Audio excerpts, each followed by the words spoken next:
berjalan protokoler. Oke.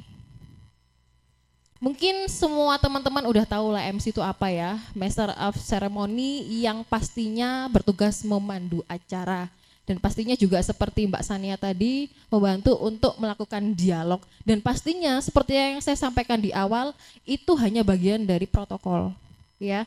Jadi kalau misalnya kalian mau belajar sebetulnya tentang public speaking kalau MC. Kalau tadi protokol ya yang ngatur duduknya gubernur di mana, yang yang mengarahkan untuk nanti begitu masuk itu rutenya kemana, itu tugasnya protokol, mempersiapkan nama-nama di meja punyanya pejabat dan lain sebagainya, sesuatu yang teknis. Lah, MC ini kalau di dunia protokoler Provinsi Jawa Timur itu enggak harus dia adalah orang protokol untuk saat ini. Jadi banyak banget orang-orang dari pihak luar yang di-hire untuk menjadi MC di setiap kegiatan kenegaraan sesuai dengan genrenya. Jadi setiap MC, adik-adik nggak usah khawatir, itu punya spesialisasinya sendiri. Kita nggak harus, kalau kita bisa protokol harus bisa MC di acara konser.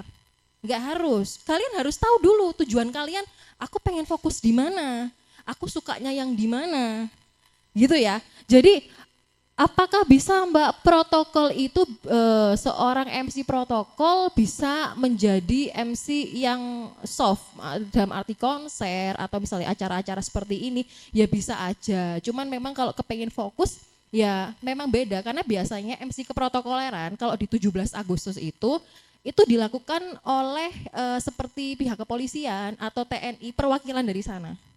Ini aku cerita langsung aja ya. Jadi kadang-kadang kan teori boring ya. Karena betul di lapangan itu enggak seperti apa yang kita pelajari di teori. Karena banyak banget teman-teman MC di luar yang di-hire per acara. Misalnya, oh acara jalan sehat enggak cocok dong sama karakter anak MC upacara. Ya kan? Nah, jadi kalian harus tahu ya, enggak harus kalian pengen jadi MC harus jadi protokol. Enggak harus kalian jadi MC harus dari anak komunikasi.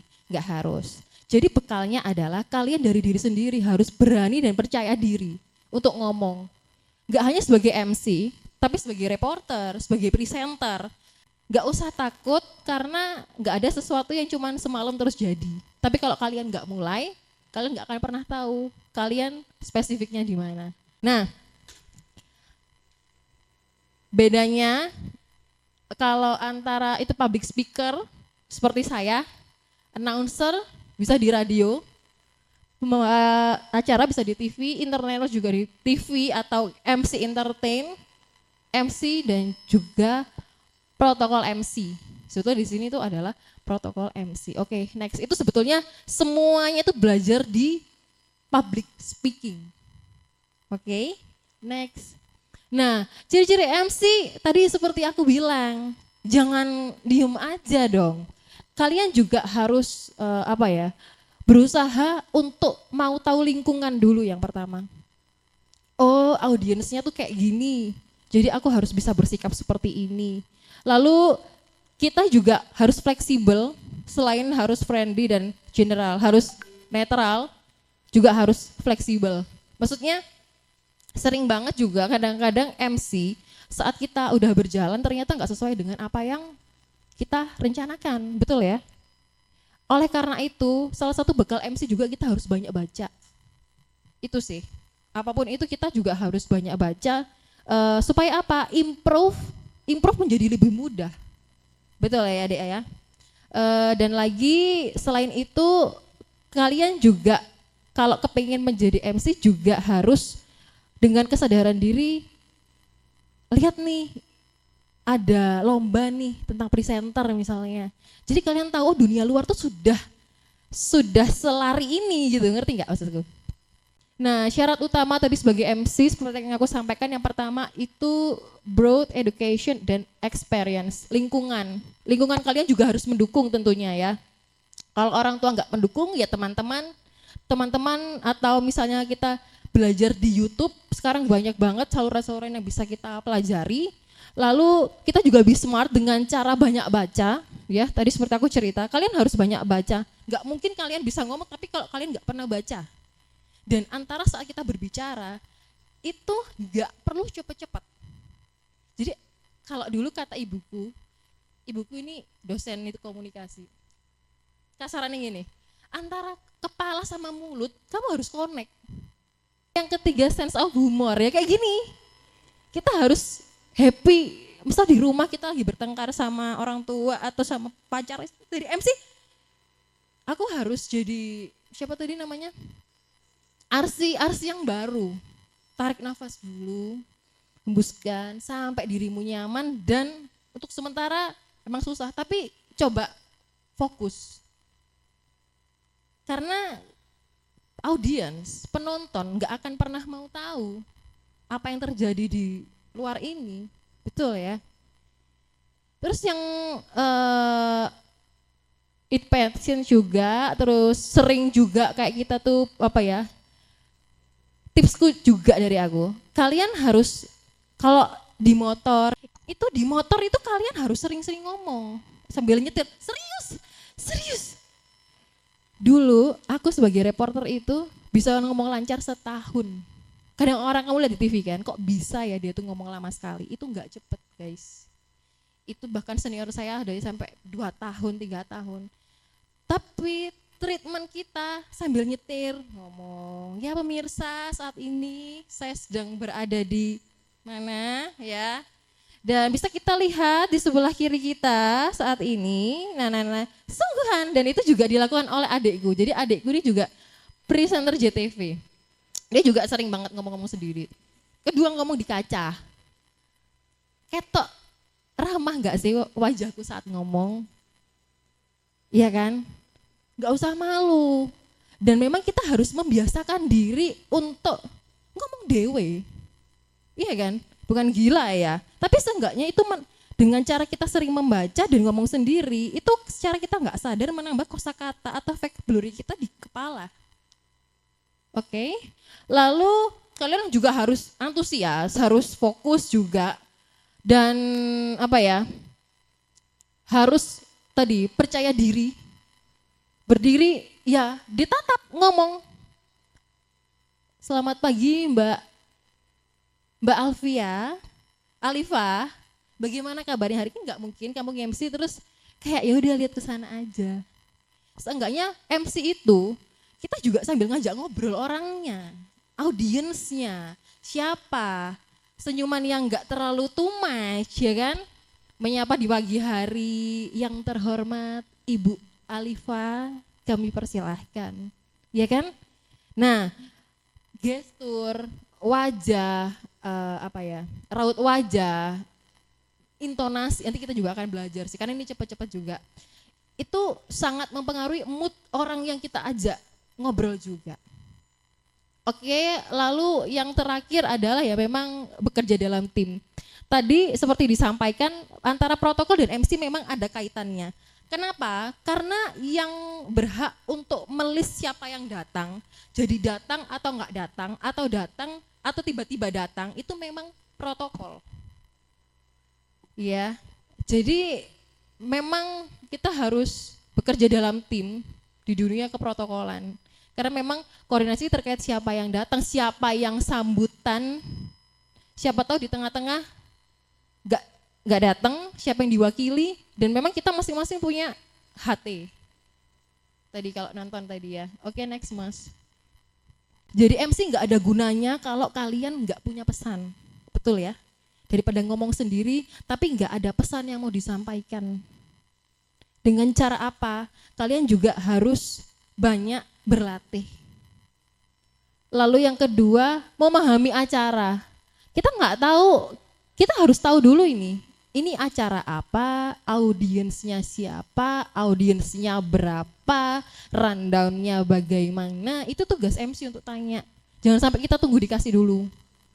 Dan kita memastikan dulu, ini betul datang ya, maksudnya untuk penyapaan. Jadi memang kita harus memahami acara, nggak mungkin kan kalau kamu misalnya acara kayak santunan korban bencana, terus ternyata kayak halo selamat pagi ibu-ibu, nggak mungkin kan, nggak mungkin kayak gitu. Lalu teknik memandu acara, apakah formal, apakah santai, apakah memang harus menemui audiens seperti ini dan lain sebagainya. Dan yang keempat yang nggak kalah penting jadi MC adalah penampilan. Penampilan nggak harus yang apa ya, buah gitu ya, rapi, sopan, dan sekarang siapapun bisa jadi MC aku rasa. Siapapun bisa menjadi presenter aku rasa, bisa jadi reporter. Yang penting penampilan terlihat, looks-nya elegan, nggak perlu cantik. Cantik nggak selalu elegan. Sebetulnya sepintar-pintarnya kalian sebagai MC, nomor satu ada yang tahu nggak apa yang paling penting? Yes, attitude. Selancar-lancarnya kalian, kalau kalian nggak bisa membawa diri, attitude-nya di depan pejabat, baik dari tingkat lurah, camat, sampai pejabat tertinggi, nomor satu orang pasti akan ingat attitude-nya. Nggak ada salahnya seorang presenter sebelum acara itu untuk bersapa dengan siapa yang nanti ngasih, misalnya menteri. Halo Bapak, saya siapa namanya? Saya Rahman. Maaf ya. Halo Bapak, saya Rahma. Hari ini saya akan memandu acara Bapak. Nanti Bapak akan memberikan sambutan kurang lebih setelah sesi ini dengan waktu sekian. Kita coba ice breaking dulu sama narasumbernya. Karena yang paling diingat dari seorang MC adalah attitude. Betul ya. Kita mau rapi, kita mau cantik, tapi kita nggak punya attitude, looks-nya juga terlihat sombong, juga pasti akan orang ingat itu. Oh, Mbak ini loh, Mbak Rahman itu yang dia itu attitude-nya bagus, tapi dia baru belajar nge-MC. Tapi bagus kok. Ya kan, ada yang kayak gitu kan. Itu sih attitude. Oke, next Mas. Nah, ini habis ini kita akan mempelajari sambil dicatat ya. Tata cara memberikan penghormatan atau memperlakukan pejabat dan peralatan upacara. Lah, penyebutan VIP tadi sudah disinggung sama Pak siapa tadi? Pak Ferry ya. Memang betul. Dari tingkatan tertinggi dulu. Presiden kah, menteri kah, wamen kah, gubernur, wali kota atau bupati, camat dan lurah. Jangan sampai ketuker-tuker. Nanti dan kalau biasanya sambutan, ini aku cerita aja, itu memang biasanya kalau di lingkungan Pemprov, Bu Gubernur adalah penutup, meskipun acara kita di Mas Pion. Acara kita di Mas Pion, yang ngasih sambutan ya orang Mas Pion dulu, baru ditutup dengan Bu Gubernur. Gitu. Yes, next Mas, ini Mas. Nah ini tadi seperti yang aku jelaskan, yang terhormat Menteri Pertahanan Republik Indonesia Bapak Profesor Dr. Insinyur Purnomo Yusgiantoro, MSc, MA. Disebutkan aja apa jabatannya. Oke ya, pasti paham sih sebenarnya yo Mas yo. Oke, terus kalau berhadapan dengan istri juga beserta ibu. Yang terhormat siapa? Beserta ibu. Gitu. Next. Oke, ini untuk pejabat wanita. Kalau pejabat wanita disebutkan beserta dengan Bapak Riko. Ya, bedanya kalau ibu beda kan. Kalau beserta bapak, bapaknya namanya. Nah, biasanya ini menteri siapa tuh? Kelautan itu yang perempuan itu? Ya Bu Susi misalnya, atau Bu Risma. Itu biasanya gitu sih. Terus, nah ini, nggak ada ya. Terus kalau ini ya benar, pokoknya intinya ini ya, kalau dari TNI Polri nggak ada sebutan bapak, langsung letjen, langsung misalnya AKBP siapa. Oke, next Mas. Oke, next. Iya kan? Hadirin dipersilakan berdiri, menyanyikan lagu. Kita menyuruh dulu terus baru nyanyi. Baru menyuruh untuk nyanyi. Jangan sampai menyuruh nyanyi terus baru suruh berdiri. Nah, ini dudukannya, ini tugas protokol ya. Ya nggak apa-apa sih kalian kalau mau belajar. Misalnya ini menteri. Ini istri menteri, istri gubernur, istri bupati. Jadi semakin ke sana semakin ibu-ibunya. Yang paling nomor satu pokoknya yang paling tinggi tingkatannya dia pasti duduk tengah. Nah, first impression pertama kayak tadi aku bilang ya kan, cerita attitude salah satu impression. Jadi misalnya kita harus memberikan kesan, oh karakter MC-nya Mbak Alivia ini tegas, atau karakternya Mbak Rahma ya Rahma ini lembut, nggak apa-apa. Jadi kita harus make a karakter kita, nggak harus kita semua bisa, tapi kita harus fokus. Betul. Kesan ya nomor satu, kita harus, kenapa kita harus punya pesan, karena kita akan menghasilkan kesan. Kalau kita nggak punya pesan dan template, ya kita nggak punya kesan, gitu kan? Ini yang nggak kalah lebih penting dari MC. Ekspresi, senyum, mau apapun masalahnya, tetap kita harus pro, iya kan Mbak ya? Kontak, makanya dari tadi aku sering ngobrol sambil lihat orangnya, iya kan? Bisa aja sebetulnya kayak ada kan orang ngomong gitu atau dosen ngomong, siapa yang diajak ngomong matanya kemana, ada kan, itu attitude juga nggak baik, kita nggak ngehargain orang yang kita ajak ngomong. Gestur, nah ini tips ya Mbak, kok aku kadang-kadang dredeg ya, kok moro-moro di tengah acara aku kayak blank. Sebetulnya kalian sadari atau enggak, gestur itu bisa menjadi salah satu jalan untuk menurunkan tingkat stres kita. Ngerti maksudnya? Dengan cara kita menggunakan gestur, kita menggunakan ekspresi, itu kita menurunkan tingkat stres kita. Jadi kita kayak, pernah ngalami nggak? Stres terus kamu pakai gestur? Susah dijelaskan, bener tadi bapaknya bilang, ada sesuatu yang susah dijelaskan. Ya seenggaknya, ataupun orang mau speech, kadang aku ngomong gitu sama itu bosku, pakai gestur Bu. Ibu pasti akan lebih sedikit rileks. Gestur penting tapi ya enggak berlebihan, tetap sopan. Karena semuanya ini dari gestur, raut wajah, itu akan menyampaikan pesan ke audiens kita. Nah, tetap senyum seperti yang aku ceritakan, tetap dandan, lipstikan lah ya, seenggaknya tipis-tipis, sisiran masih. Nah, tetaplah matanya tadi, gesturnya, memandang dengan penuh perhatian. Aku nggak marah sama kamu kan, dari melotot gitu kan? Enggak kan? Jadi aku penuh perhatian, kayak aku ngobrol meskipun audiens, tapi tetap aku kayak ngobrol sama temanku, sama satu-satu orang. Mata tuh juga penting loh, maksudnya dalam arti itu mata nggak sekedar ya melihat, tapi berbicara juga. Kita lagi sedih, kita lagi marah, itu kelihatan. Nah, susahnya orang yang berkecimpung di dunia public speaking, apapun itu kamu harus selesai sebelum kamu naik, entah di panggung atau di depan layar. Nggak mau tahu.